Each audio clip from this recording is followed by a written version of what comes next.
જય શ્રી કૃષ્ણ. હું Priti Mandani, professional mehndi artist and a new mom. મેં ક્લાસમાં સાંભળ્યું હતું કે ગર્ભાવસ્થા એ બાળકની પ્રથમ શાળા છે, પણ આજે જોઈ પણ લીધું. સંસ્કારોનું સિંચન ગર્ભમાં જ મળી શકે છે એ મને મોનિકા મેડમ પાસેથી જાણવા મળ્યું. મોનિકા મેમ માત્ર ટ્રેનર નથી, એ મારા માટે એક મેન્ટોર છે. પ્રેગ્નન્સી દરમિયાન આવતા ડર, સ્ટ્રેસ અને મૂંઝવણને ખૂબ સારી રીતે દૂર કરતા એણે મને શીખવ્યું.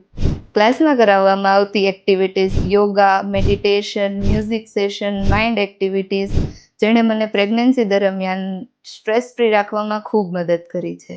અને હા, ખાસ તો એ કે મેમ પોતાના એક્સપિરિયન્સ અમને શેર કરતા, જેનાથી ખાલી બાળક જ નહીં, ઘર અને બિઝનેસ કેવી રીતે હેન્ડલ કરવો એ પણ મને શીખવા મળ્યું છે. આજે મારી બેબી 1 વર્ષની થવા આવી, પણ એ ટીવી કે ફોનના બદલે ઘરના મંદિરમાં જવાનું પસંદ કરે છે, શ્લોક સાંભળવાનું પસંદ કરે છે, અને એ બધું મને મોનિકા મેડમના માર્ગદર્શનમાં શીખવા મળ્યું છે. ધ મધર ગર્ભ સંસ્કારમાં આવતી માતાઓ જોડે રહીને પણ મને ઘણું બધું શીખવા મળ્યું છે. તો થેન્ક યુ ધ મધર ગર્ભ સંસ્કાર એકેડમી એન્ડ મોનિકા મેડમ.